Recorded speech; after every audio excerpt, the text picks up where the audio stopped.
Hello दोस्तों, कैसे हैं आप लोग। तो ईवीएस की क्लास को कंटिन्यू करते हुए और आप लोग लास्ट तक बने रहें क्योंकि आज मैंने सारे एनसीईआरटी के क्वेश्चन लिए हैं। ठीक है, तो क्वेश्चन कहता है कि असत्य कथन की पहचान करें। ठीक है, असत्य कथन की पहचान करें। सभी जीवों में 5 इंद्रियां पाई जाती हैं। चींटियां अपने समूह की चींटियों को उनके गंध के अनुसार के द्वारा पहचान लेती हैं। जानवरों की त्वचा पर विभिन्न पैटर्न उनके शरीर पर पाए जाने वाले बाल के कारण पाए जाते हैं। और जीव शिकार को पकड़ने के लिए अपनी जीभ का प्रयोग करते हैं। ठीक, तो ऑप्शन नंबर ए से शुरू करते हैं। ठीक है, कहता है कि सभी जीवों में 5 इंद्रियां पाई जाती हैं। बिल्कुल ये ऑप्शन ठीक है।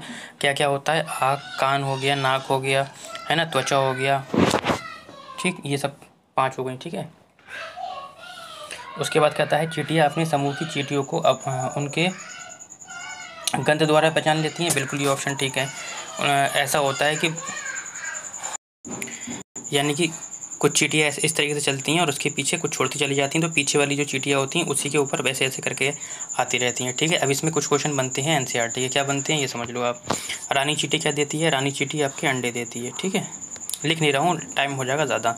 रानी चींटी इसमें क्या करती है? अंडे देती है। सिपाही चींटी क्या करती हैं? बिल की देखभाल करती हैं। और काम करने वाली चींटी क्या होती हैं? खाने का बंदोबस्त करती हैं। ठीक है, कह रहा है जानवर। सी वाला ऑप्शन कहता है कि जानवरों की त्वचा पर विभिन्न पैटर्न उनके शरीर पर पाए जाने वाले बाल के कारण होता है। बिल्कुल, बच्चों को काफ़ी कन्फ्यूजन होता है। बच्चे सोचते हैं कि जलवायु के कारण होता है, ये गलत है। ठीक है, कुछ किताबों में आंसर जलवायु भी लगा हुआ है, लेकिन ये क्या है, हमारा गलत हो जाएगा। जो जानवरों के ऊपर जो पैटर्न होता है उनके बालों का कारण होता है। आपने देखा होगा मोहल्ले में कुत्ते वगैरह जिनके बाल हट जाते होंगे तो देखो कैसे लगते होंगे वो। तो पैटर्न किसकी वजह से होता है? बालों के कारण होता है, जलवायु के कारण नहीं होता है। जीव शिकार को पकड़ने के लिए अपनी जीभ का प्रयोग करते हैं। देखो यहाँ पे थोड़ा सा कन्फ्यूज़न ये होगा, अगर यहाँ पे कुछ शब्द लगा होता, कुछ जीव शिकार को पकड़ने के लिए अपनी जीभ का इस्तेमाल करते हैं, बिल्कुल जैसे कि गिरगिट हो जाता है ना। ऑप्शन तो ठीक है, लेकिन अगर हम वैसे तरीके से देखें तो जीभ का इस्तेमाल नहीं करता है, दांतों का इस्तेमाल करता है। तो ऑप्शन ये ठीक भी है और गलत भी है, तो आप लोग अपने हिसाब से इसे लगाएंगे। ठीक है, आगे बढ़ते हैं क्वेश्चन नंबर 2 की ओर। कहता है कि राजू दिल्ली से गांधीनगर की यात्रा करता है, उसे यात्रा में रेतीला मरुस्थल मिलता है। वे मरुस्थल किस राज्य में हो सकता है? कह रहा है बिहार में हो सकता है, हिमाचल प्रदेश में, असम में या राजस्थान में। तो कहाँ पर हो सकता है? ये राजस्थान में हो सकता है। आगे बढ़ते हैं क्वेश्चन नंबर 3 की ओर। और क्वेश्चन नंबर हमारा 3 कहता है कि रेल टिकट से प्राप्त जानकारी नहीं है। ट्रेन का नंबर नहीं है, सफ़र शुरू करने की तारीख नहीं है, बर्थ एवं डिब्बे का नंबर नहीं है, यात्री का नाम एवं लिंक नहीं है। देखो इससे एक क्वेश्चन रिलेटेड आता है। आपको केवल एक याद रखना है कि जो यात्री का टिकट होता है उस पर केवल एक चीज़ नहीं होती। क्या नहीं होता है? नाम नहीं होता है, इसके अलावा बाकी सब कुछ होता है।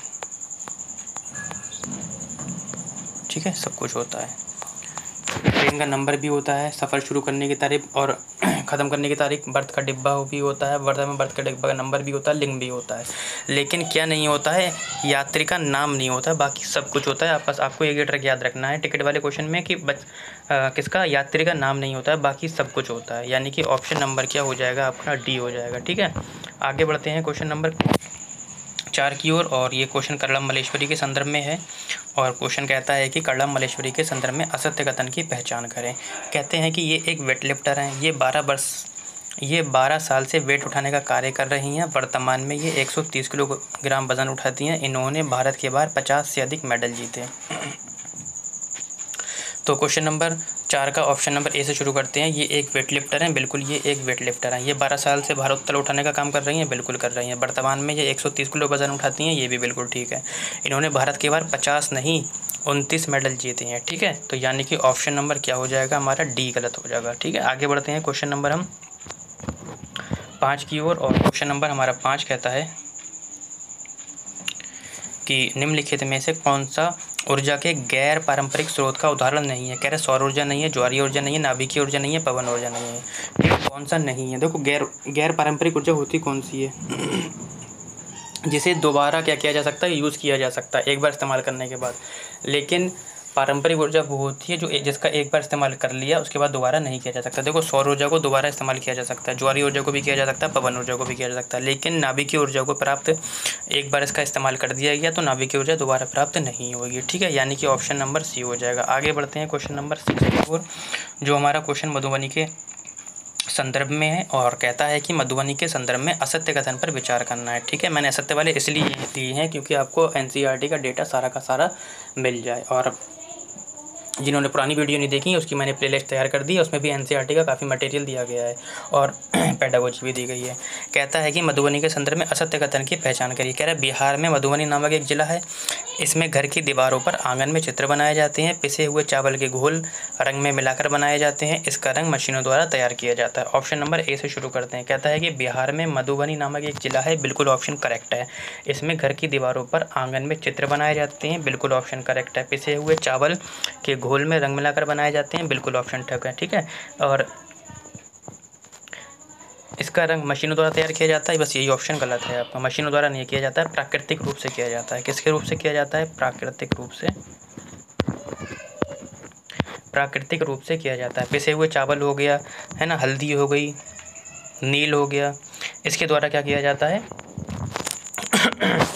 प्राप्त किया जाता है रंगों को। ठीक है, तो आगे बढ़ते हैं क्वेश्चन नंबर 7 की ओर। क्वेश्चन नंबर 7 कहता है कि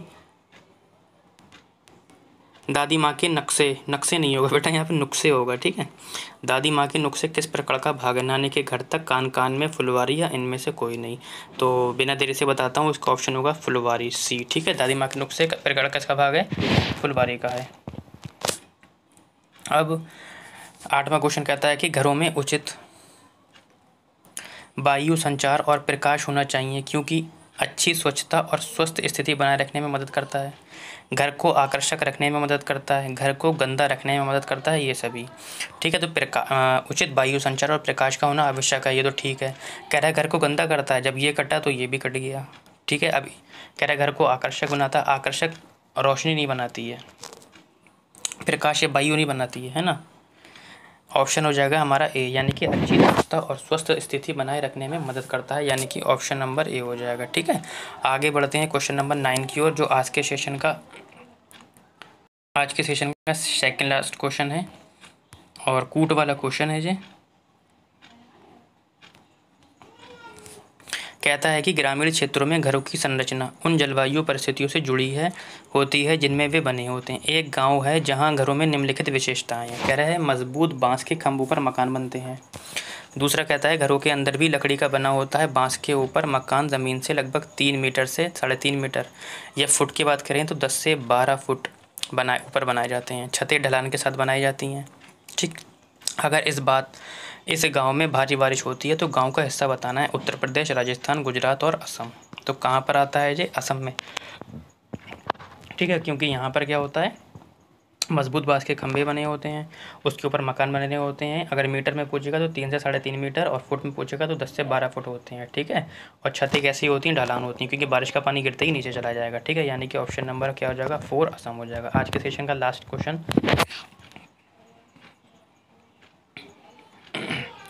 कहता है कि निम्नलिखित में से असत्य कथन पर विचार करें। ठीक है, करे 2 बार हो गया, कोई दिक्कत नहीं है, काट दीजिए आप। ऑप्शन नंबर ए है, उत्तर प्रदेश में कचनार के फूल की सब्जी खाई जाती है, महाराष्ट्र के लोग सहजन के फूल की सब्जी खाते हैं, केरल में लोग केले के फूल की। यहाँ पे खेल नहीं होगा बेटा, यहाँ पे होगा केले के फूल की सब्जी बनाई जाती है। तो आपको क्या बताना है? असत्य कथन बताना है।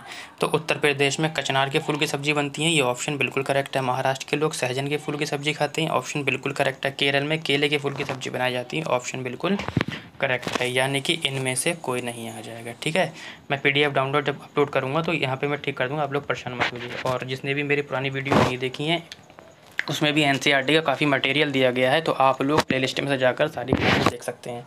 और PDF को प्राप्त करने के लिए आप हमारा टेलीग्राम चैनल भी ज्वाइन कर सकते हैं।